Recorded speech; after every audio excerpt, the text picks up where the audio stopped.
we will discuss about the hepatobiliary system. In the hepatobiliary system, first we will take up the liver and its pathology. So far, you know from your previous knowledge about the anatomy and the functions of the liver. So as you know that the liver is the largest organ and it is the master gland of the body, which weighs about 1400 to 1600 gram. There are two main lobes, right lobe and left lobe. Right lobe is 6 times greater than the left lobe. Porta hepatis, on the inferior surface of the right lobe, there are blood vessels, lymphatics and common hepatic duct which forms the hilum of the liver. There is double blood supply to the liver through the portal vein, which brings the venous blood from GIT, and hepatic artery from the celiac artery. It brings pure blood to the liver. So there is a sufficient blood supply to protect it from being infarcted, which it easily experiences. Whenever there is hypoxia, there is a chances of infarction in the liver. So venous drainage is from liver as left and right hepatic vein to inferior vena cava. Histologically, the liver has been studied by two ways. The classical lobules. The previously the histological study was done by the classical lobules, which was supposed to be 0.5 to 2 millimeter in diameter, hexagonal or pyramidal in shape. There is a central tributary vein which joins to form the hepatic vein, is called central vein, and at the periphery there are 4 to 5 portal tracts or the triads of bile duct, portal vein and hepatic artery is there. So polygonal hepatocytes as cords, and the adjoining sites there are blood containing sinusoids which radiate from the central vein to the portal triad. This was the classical concept, but nowadays there are the liver has been studied as a functional lobule or liver acini. The portal triad is supposed to be in the center. From there it sends terminal branches into the hepatic vein. There are terminal branches which sends to liver acini, and zone 1 which is nearest to the terminal branches, and zone 3 which is away from the terminal branches, and there are zone 2 which is in between zone 1 and zone 2. So these terminal branches through sinusoids form the hepatic venules which joins to form a central vein at the periphery. So these sinusoids are the low pressure vascular channels which receive blood from the terminal branches and the hepatic artery or terminal branches of hepatic artery and portal vein at the periphery and delivers it to the central vein, which is flanked by the hepatocytes.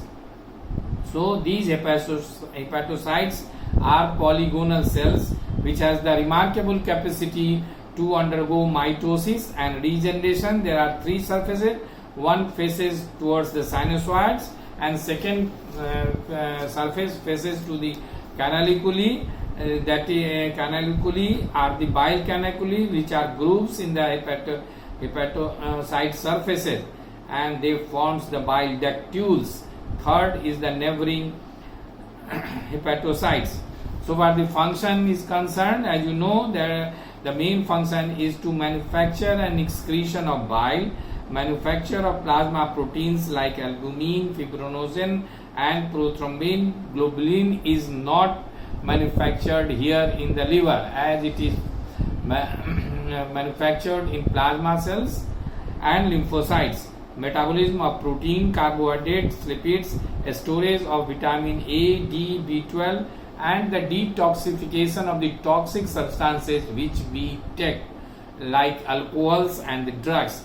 These functions has to be clear because the diseases in the liver caused by so many reasons are according to the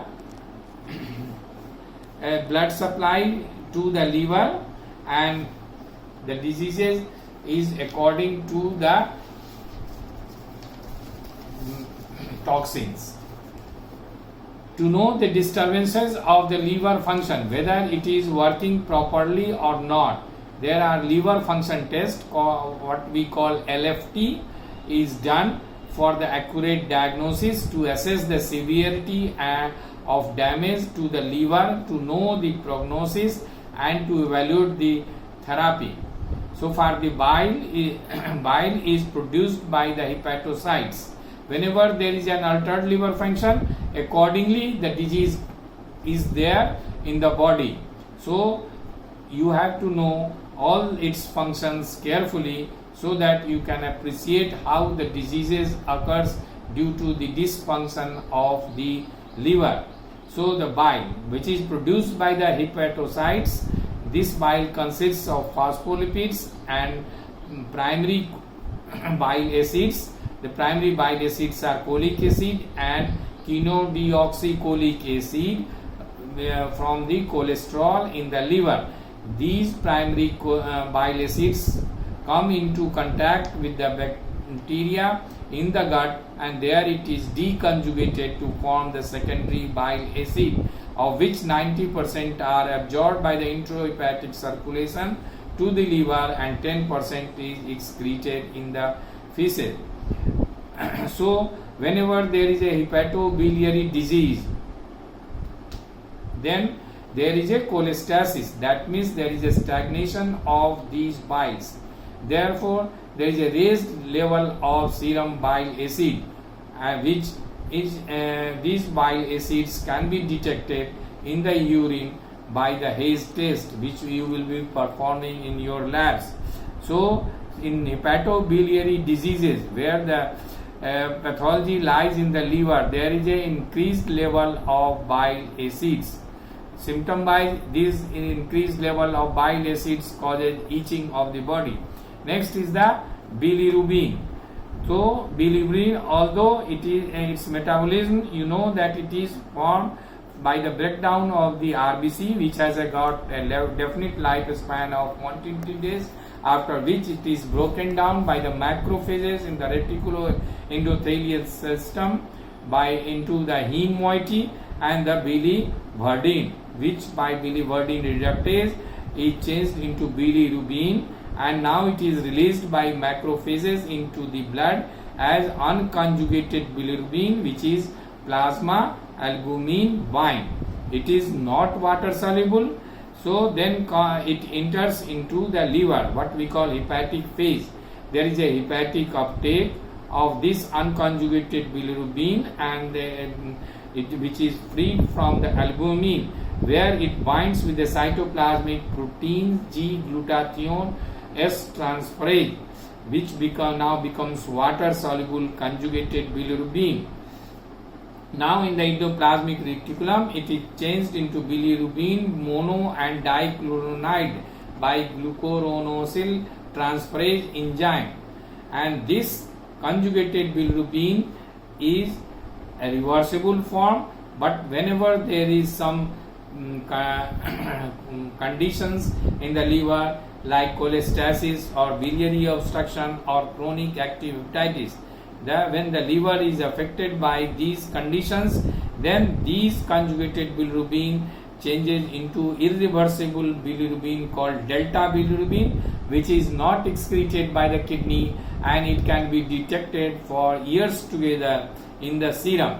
Otherwise, these conjugated bilirubin, which are secreted normally into the bile canaliculi and is excreted into the bile, from where it reaches to the intestine and it is directly excreted to the stool as stercobilinogen, which imparts it yellow color of the stool, or it is metabolized to here into urobilinogen, which is again reabsorbed by the small intestine to liver and excreted again into bile, rest from where it reaches to the kidney and it is excreted in the urine as urobilinogen in normal amount, which when it becomes excess urobilinogen, you can detect the excess of urobilinogen in the urine by the tests as which this excess of urobilinogen occurs in cases of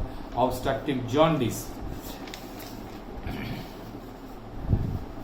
Now this is there is a bilirubin pigment also. Normal bilirubin pigment normal amount is less than 1 milligram per 100 ml of blood.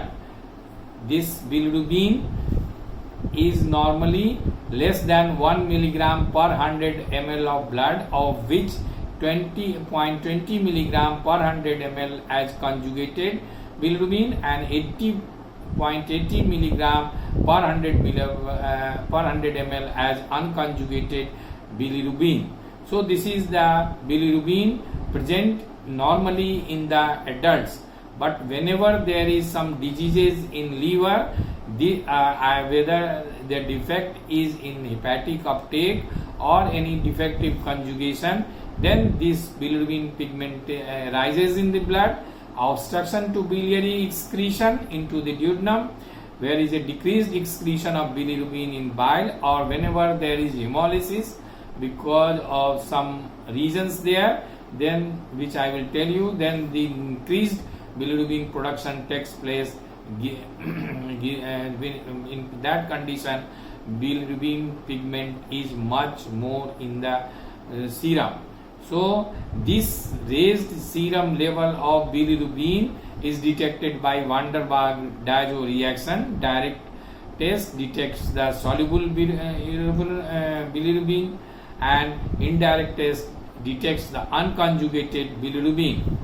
In feces, by inspecting the stool, you can see that there is a absent bilirubin, as in cases of obstructive jaundice, by seeing the clay colored stool. In urine, this conjugated bilirubin, if there is an increased amount, then that can be detected in the urine by the Fauchett's test you will be performing in the lab. Next is the urobilinogen. It is normally excreted in the urine, which cannot be detected, but whenever there is an increased amount of urobilinogen, in conditions of hepatocellular dysfunctions like cirrhosis or alcoholic liver diseases, in that cases by Ehrlich's aldehyde reagent test you can detect the excess of urobilinogen, and it is absent in cases of complete biliary obstruction.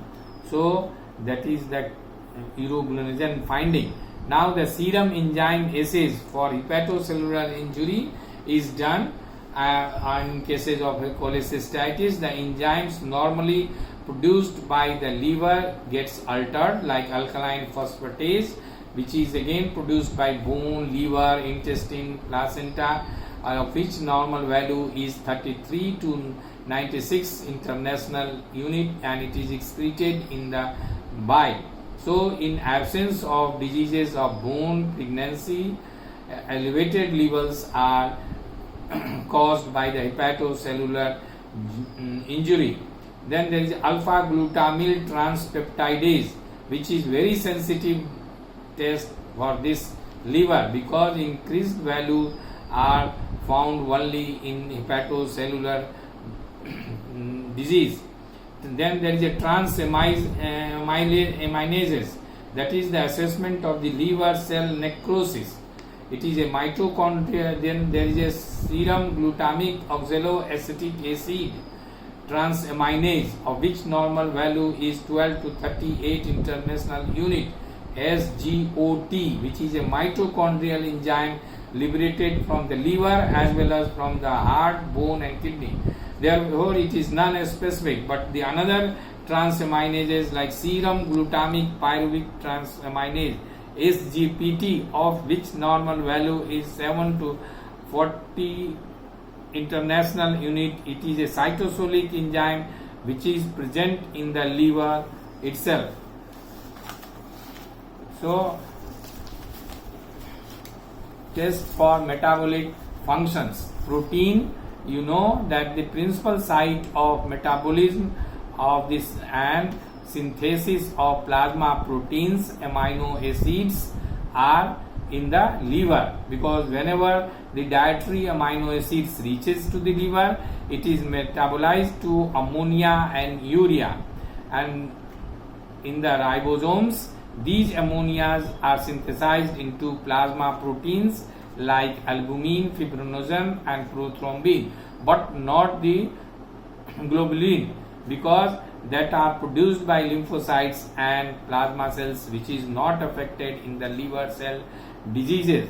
Normal value of the plasma proteins is 6 to 8 gram per 100 ml, of which albumin constitutes 3 to 5 gram per 100 ml. So hypoalbuminemia can be noticed in hepatocellular injury and hypergammaglobulinemia in cirrhosis, but because of the immune response which takes place in the cirrhosis. I will tell you later on. Clotting factor, prothrombin time and partial prothrombin time, thromboplastin time, they are prolonged in hepatocellular disease, and if the liver cells are not working properly, then there is a high blood levels of serum ammonia, because ammonia, dietary ammonia is not being metabolized by the liver cells as occurs in fulminant hepatitis, cirrhosis, hepatic encephalopathy. So the liver cells is not converting ammonia into urea, therefore there is a low level of urea is there. So lipid metabolism, liver also synthesizes lipids which include cholesterol, cholesterol esters, phospholipid, triglycerides. These all are water insoluble, so they need a vehicle in the blood as high density lipoprotein, low density lipoproteins and very low density lipoproteins which carry them in the blood. So these cholesterol levels are increased in cholestasis in the whenever cholestasis takes place in the liver. So test for immunology is also there, because specific antibodies are prepared in the liver against the specific etiological agent like hepatitis B surface antigen, hepatitis B E antigen, hepatitis B core antigen, which are of the antigenic properties, or hepatitis B virus. Besides there are non-specific antibodies also prepared in the liver, that is a smooth muscle antibody, mitochondrial antibody and antinuclear antibody. Sometimes you do ultrasonography of the liver also to know a space occupying lesion and for guiding for the FNAC or percutaneous liver biopsies for microscopic changes of hepatic morphology. So hepatocellular disease of unknown cause, or sometimes in hepatomegaly and splenomegaly is there, but the cause of fever is not known. In that case, this ultrasonography is done. Today we will discuss a clinical entity which you will very oftenly come across in the wards, that the patient will himself come to you and will say, you doctor, look at me, at my eye, they are getting yellow. That the condition you label as jaundice or icterus, of which definition is yellow pigmentation of the skin or the sclera wherever there is an elastic fibers, as in conjunctiva also sclera, then there is a yellow pigmentation by these bilirubin pigments. That condition is called icterus or jaundice. It is as a result of elevated level of bilirubin in the blood called hyperbilirubinemia.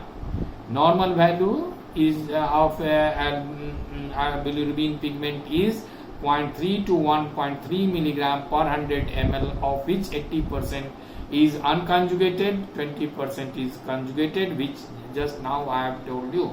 So clinical jaundice, that means you will appreciate the yellow coloration of the eye or the skin whenever their serum bilirubin level is more than 2 milligram per 100 ml of blood, and the latent jaundice is in between 1.3 to 2 milligram per 100 ml of blood. When the patient is in the latent jaundice period, that means the value is in between 1.3 to 2 milligram per 100 ml. In that condition, you will ascertain the jaundice by the clinical investigations.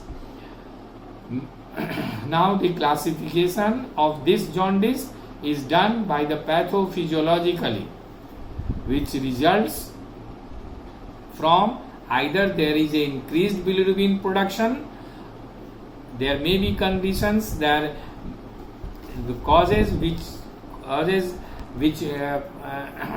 is responsible for the hemolysis of the RBC leading to increased bilirubin production, that is the prehepatic cause.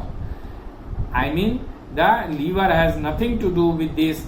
Before the entering of the bilirubin pigment into the liver, there is excessive overload of the bilirubin pigment as unconjugated bilirubin in the blood, that is called increased bilirubin production. Then there may be fault in the liver by which it cannot take up this bilirubin normally for and conjugation. So there may be defective hepatic uptake or defective hepatic conjugation, which we call hepatic jaundice.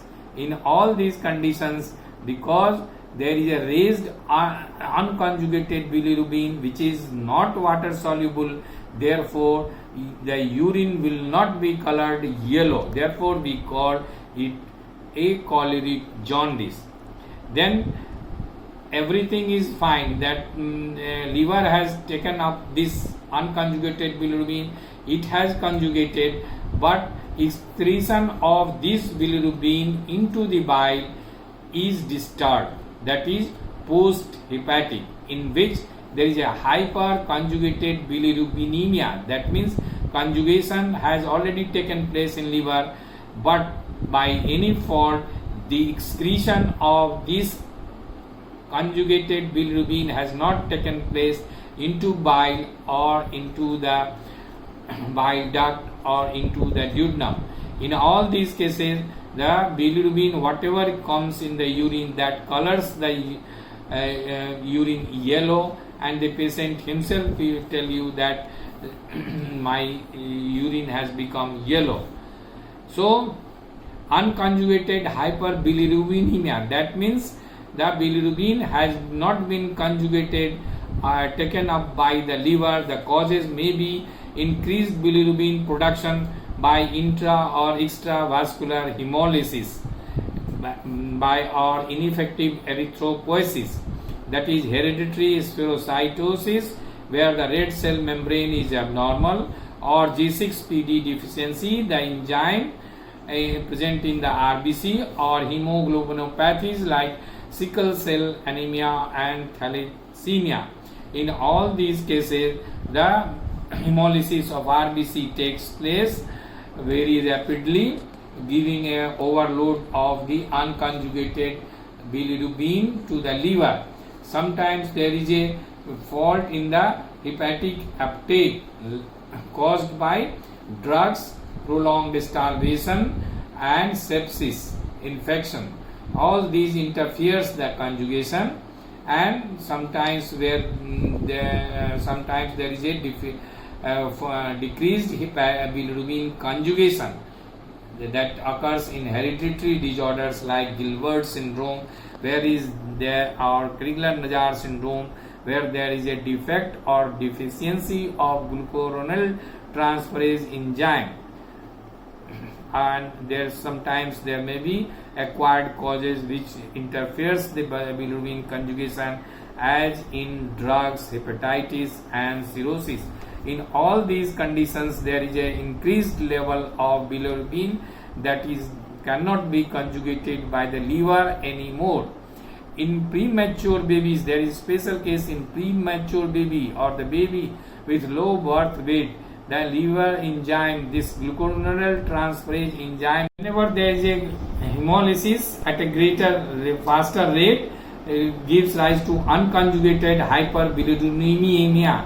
In that cases, there may be increased level of the unconjugated bilirubin in the blood, and there is a special condition in premature baby, as I have told you, that there is a immature liver does not have the glucuronidase enzymes, so the conjugation does not take place, and there is a physiological jaundice in these babies. It is different from the hemolytic disease of the newborn due to maternal isoantibodies. It is because of the Rh incompatibility. Father and mother both have not compatible blood groups.